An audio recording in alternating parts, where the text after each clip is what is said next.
Parents से बात करो और उनको इसका इम्पोर्टेंस समझाओ। ये टैबलेट बहुत इंपॉर्टेंट है, गवर्नमेंट बांट रही है, इसका मतलब ये यूजलेस नहीं है बहुत इंपॉर्टेंट। आपको अगर भरोसा नहीं है तो आप चाहे परचेज करके खरीद लो, पर लो जरूर।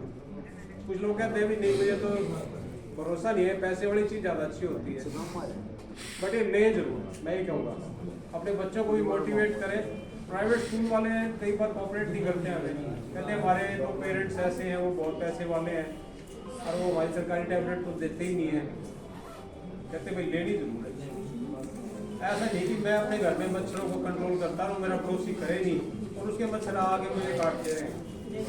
सबको कंट्रोल करना पड़ेगा, तभी ये समस्या जड़ से जाएगी। ठीक है, तो वे 14 तारीख के बाद से कब से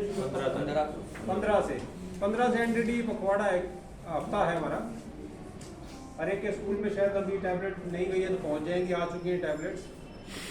और शायद ये पुराना है, सभी को पता होगा कैसे कैसे मिड डे मील जब होता है खाना खाने के बाद देनी है, चबा के लेनी है, पानी पी लें ऊपर से। और जो बच्चे एब्सेंट होंगे उनके लिए हमने फिर जो एक हफ्ता निकल जाएगा उसके बाद मोपअप राउंड का एक दिन है, जो बच्चे बच गए उनको उस दिन देंगे। ये इसके पीछे बैकग्राउंड है जो मैंने बात की। और इस टैबलेट की जो इम्पोर्टेंस थी वो मैंने कोशिश की बताने की आपको। फिर भी मैं चाहूँगा आपकी तरफ से कोई क्वेश्चंस हैं कि कोई भी किसी भी तरह का। सर एक तो ना एग्जाम है 15 तारीख से। हाँ जी, तो वो डे सिलेक्ट किया जाए, किसी भी क्लासेस का एग्जाम हो या उससे पहले प्रोवाइड किया आपने पहले जो 6 दिन है हमारे प्रोग्राम में, वो 6 दिन मतलब एक पर्टिकुलर दिन नहीं है, 15, 16, 17, 18, 19, 20 तक। आप उस 6 दिन में जब भी आपको बच्चा मिलता है उसको आप दे दो। उसके बाद भी अगर जो बचते हैं ना तो वो मोपअप राउंड है। ठीक है जी, तो आपको 6 दिन के अंदर तो जरूर एक बच्चा मिलेगा। अगर फिर भी बच्चा है तो फिर उसका मोपअप में जाएगा। फिर भी अगर वो नहीं आ रहा है तो आप हमें लिस्ट दे दो, हम उसको जो उसके गांव में है, जो शहर में है, तो आंगनबाड़ी को या उसको दे देंगे ताकि उसे घर में टच कर सके।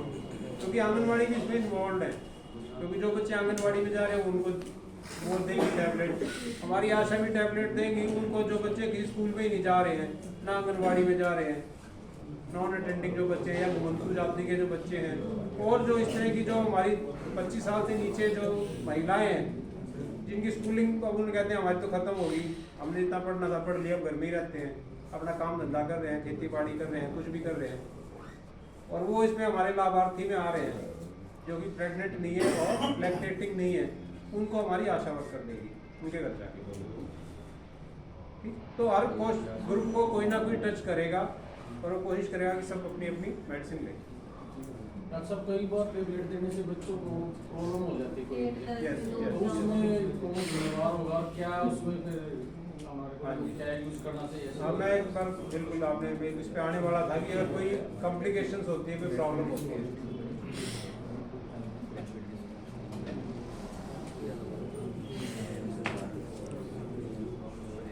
सबसे पहले बेसिक क्या है, ये प्रॉब्लम होती क्यों है? किसी को वोमिटिंग हो जाती है, किसी बच्चे को कोई घबरा जाता है तो वो थोड़ा सा बेहोश हो जाता है। एक तो होता है कि खाने की चीज़ है, इमीडिएट एक्शन नहीं करती है नॉर्मली। सबसे पहला इसके अंदर कंप्लीशन क्या आती है, बच्चा खाने लगा, गले में अटक गई,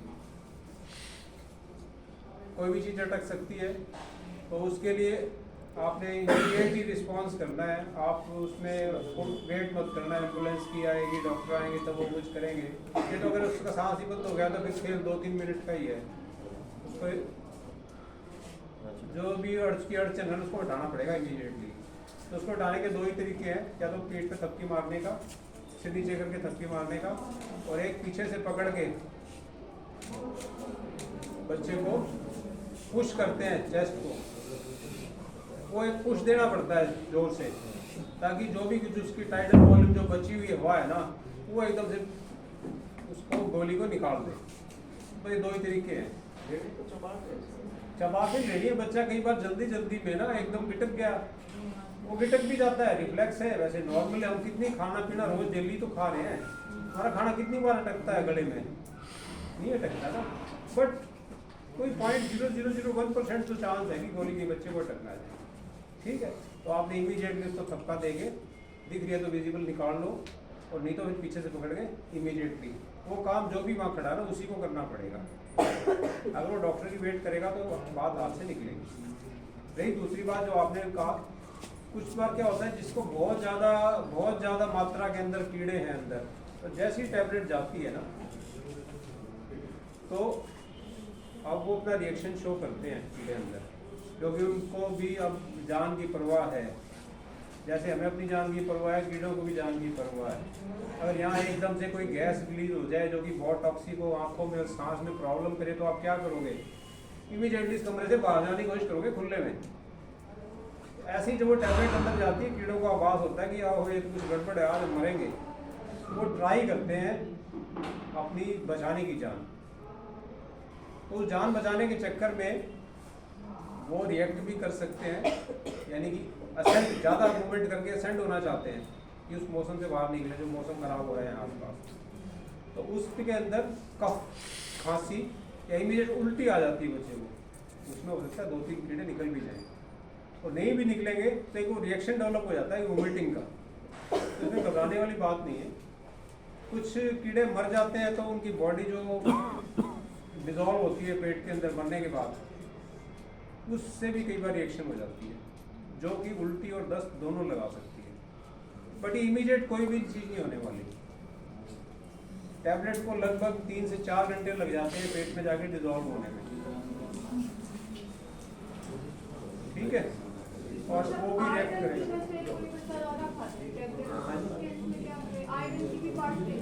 हाँ, आप आयरन की भी देते हो। अच्छा, मैं एक बात बता दूँ, क्लियर कर दूँ, ये सेफेस्ट ड्रग है एल्बेंडाजोल, और ये बॉडी से एब्जॉर्ब नहीं होती।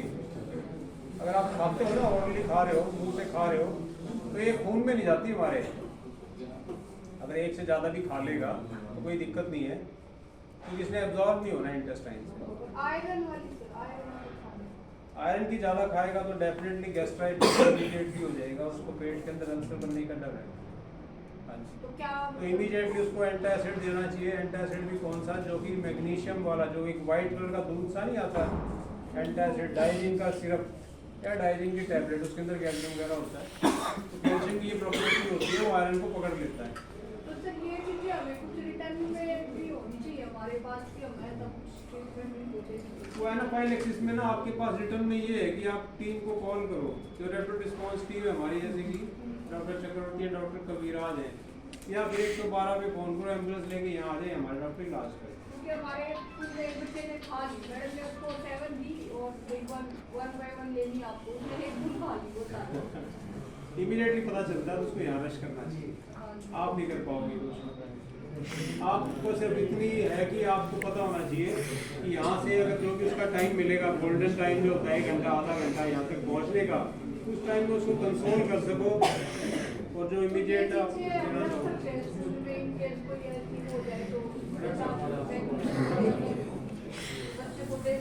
हाँ जी हाँ बिल्कुल। चलो, मैं आपने बहुत अच्छा पॉइंट किया। किसी और की भी क्वायरी होगी इस तरह की।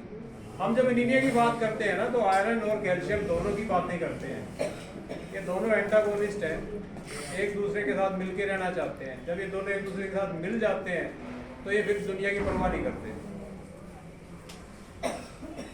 इस लाइन के पीछे क्या मतलब निकला? इसका मतलब ये निकला कि अगर आयरन और कैल्शियम आप इकट्ठा खा रहे हो तो वो फिर अपने आपस में मिल जाता है, वो हमारी बॉडी को नहीं मिलता, बॉडी उसको एब्जॉर्ब नहीं कर सकती। तो कोई भी ऐसी चीज़ जिसके अंदर आयरन और कैल्शियम इकट्ठा चीज़ हमने खा ली खाने में, तो वो दोनों चीज़ें वेस्ट है हमारे लिए। तो इसलिए जब भी हमारी गर्भवती माताएं हैं जो लेती हैं आयरन और कैल्शियम की टैबलेट, उनको बोलते हैं कि एक टाइम में सुबह लेंगे कैल्शियम या शाम को लेंगे आयरन, दूर दूर कर दो इनको, ताकि दोनों का लाभ मिल सके। सर मिनिमम कितना टाइम का गैप होना चाहिए पेट के अंदर एक खाना इसका जैसे दूध पीना है बच्चे को और आयरन की टैबलेट में? हर एक ना डाइट अलग अलग है। लिक्विड डाइट थोड़ी जल्दी एब्जॉर्ब हो जाती है, यानी कि अगर लिक्विड फॉर्म में या कि बहुत पाउडर फॉर्म में चीज़ है वो कम टाइम लगेगा। दूध ही है सर, मान लो आयरन की टैबलेट के बाद कितनी देर बाद? Almost 2 hours. कोई भी खाना पेट में खाते हैं हमें नेक्स्ट भूख कब लगती है? 4 घंटे में, ठीक है, लेकिन खाना 2 घंटे में पेट से सरक जाता है, फिर वो इंटेस्टाइन में पच रहा होता है। जब पच जाता है फिर बॉडी कहती है वो जो तुमने खाया था वो तो मैंने यूज कर लिया, मोर लाओ, फिर भूख लग जाती है। डॉक्टर साहब ये कोई मिथ है ये जैसे कहते हैं भाई मटर ये सर पनीर और पालक का खाने का कोई फायदा ही नहीं है? हाँ, कोई फायदा नहीं है। मिथ नहीं है, ये सारी सर्टिफाइड चीजें हैं, तभी तो निकल के आए। हरियाणा में इतना अनीमिया क्यों निकला? हम तो दूध की चीजें जनरली सब कुछ तो खाते हमें दूध खाना हैं चाहिए। पालक पनीर है जबकि कोई फायदा नहीं उसका। हाँ जी, मैं जितनी भी जनरली चीजें हम खा रहे हैं, जैसे बर्फी खा रहे हैं, कलाकंद खा रहे हैं, दूध की कितनी चीजें हैं, पनीर है, लस्सी है, दूध है, जो भी चीजें है ना दूध की। अब आप तीनों टाइम ये चीजें खाओगे, आप टाइम डिवाइड करो भाई। अच्छा जी। मैं एक टाइम लूंगा दूध की चीजें बनी हुई, तीनों टाइम नहीं लूंगा, ताकि जो मेरे और खाने की जो और प्रोडक्ट है वो भी तो एब्जॉर्ब होए बॉडी में। जो पहले टाइम में कहते थे भी रात को लस्सी भी पी और या मत पी, हो सकता है कुछ कारण रहा हो उनके पीछे, बट साइंटिफिकली ये प्रूव हो चुका है अगर आप ऐसे लोगे तो दोनों चीजें आपस में मिलके और वो फिर वो आपसे बात नहीं करेंगी। ठीक है, तो ये बहुत इम्पोर्टेंट क्वेश्चन था मैडम का, थैंक यू आपने पूछा। और